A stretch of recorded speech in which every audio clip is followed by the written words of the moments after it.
In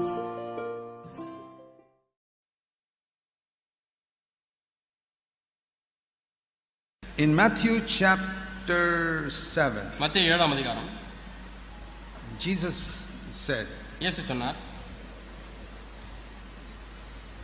after speaking the Sermon on the Mount, மலை பிரசங்கத்தை பிரசங்கித்து முடித்த பின்பு, and if you read Matthew 5, 6 and 7, you know it's a very high standard. மத்தேயு 5, 6, 7 அதிகாரங்களை நீங்கள் வாசித்து பார்த்தீர்கள் என்று சொன்னால் அதனுடைய நிலவரமானது, அது தரமானது மிகவும் உயர்ந்த நிலையில் இருக்கிறது. Let me tell you something which you probably never heard. ஒரு காலம் நீங்கள் கேட்டிராத ஒரு காரியத்தை உங்களுக்கு சொல்லட்டுமா?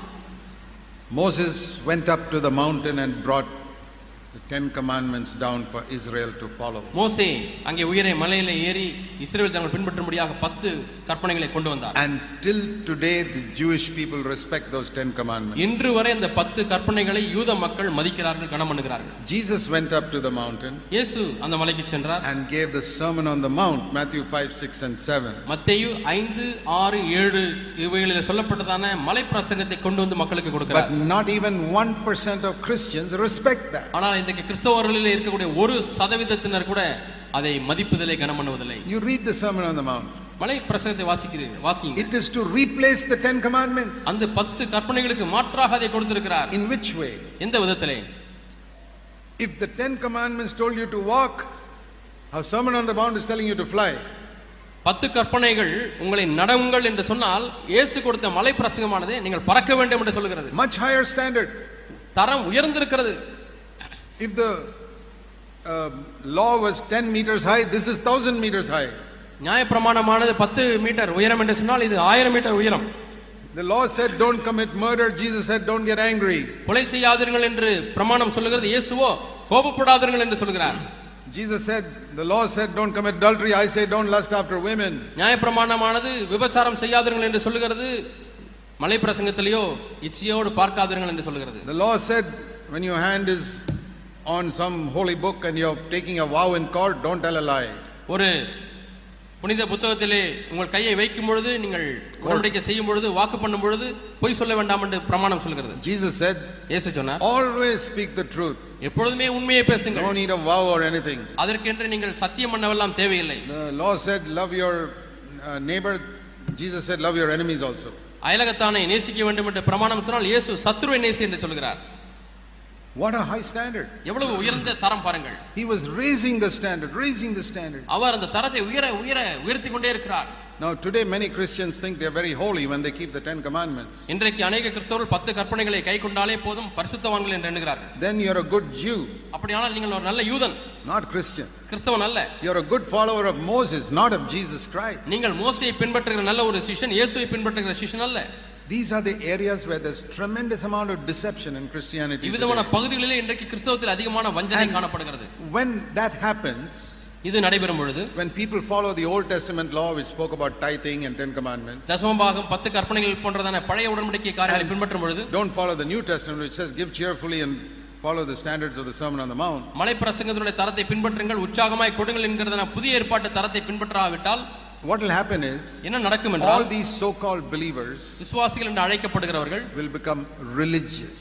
அவர்கள் வெறும் மதவாதிகளாக தான் இருப்பார்கள். Religious Christians. அவர்கள் பக்தி வாழ்க்கை வாழ்வது போல இருப்பார்கள். Not disciples of Jesus Christ. அவர்கள் இயேசுவுக்கு சீஷர்களாக இருக்க மாட்டார்கள். People who follow the traditions of men more than the word of God. தேவனுடைய வார்த்தையை பின்பற்றுவதை காட்டிலும் அதிகமாக மனுஷருடைய பாரம்பரியங்களை அதிகமாக பின்பற்றுகிறார்கள். At the end of the Sermon on the Mount, மலை பிரசங்கத்தின் முடிவிலே, listen to this. இதை கவனித்துக் கேளுங்கள். Jesus said, இயேசு சொல்கிறார், verse 14, 14ஆம் வசனம், this gate is very small and this way is very narrow and very few will find this way. இந்த ஜீவனுக்கு போகிற வாசல் இடுக்கமும் வழி நெருக்கமுமாய் இருக்கிறது, அதை கண்டுபிடிக்கிறவர்கள் சிலர். What was he talking about? அவர் எதை குறித்து பேசிக் கொண்டிருக்கிறார்? He was talking about what he had spoken in the last 3 chapters. கடந்த 3 அதிகாரங்களில் என்ன பேசினாரோ அதை குறித்து பேசுகிறார். This what I have spoken to you about not getting angry and not lusting after women, கோபப்படாமல் இருப்பது, ஸ்திரீகளை இச்சையோடு பார்க்காமல் இருப்பது, loving your enemies, சத்துருக்களை நேசிப்பது, and when you pray don't tell anybody about it, ஜெபிக்கும் பொழுது யாரிடத்திலும் அதை குறித்து சொல்ல வேண்டாம், fast don't tell anybody about it, உபவாசிக்கும் பொழுது யாரிடத்திலும் சொல்ல வேண்டாம்.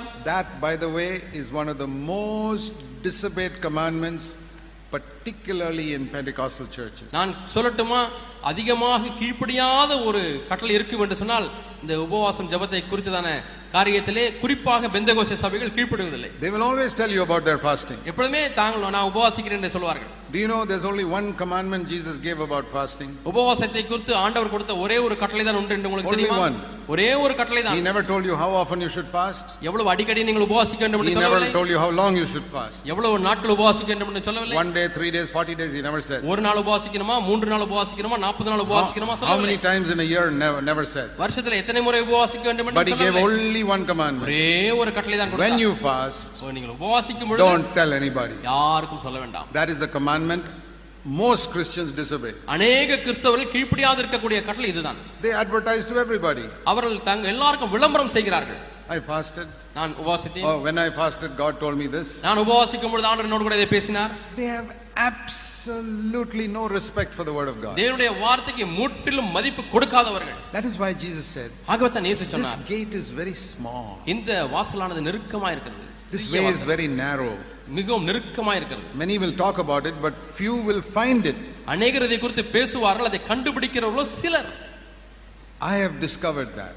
நான் அதை கண்டுபிடித்திருக்கிறேன். Very few believers have found this way, this narrow gate and narrow way described in the Sermon on the Mount. இந்த மலை பிரசங்கத்திலே சொல்லப்பட்டிருக்கிறதான இடுக்கமான வாசல், குறுகலான பாதையை கண்டுபிடித்தவர்கள் வெகு சிலர் தான்.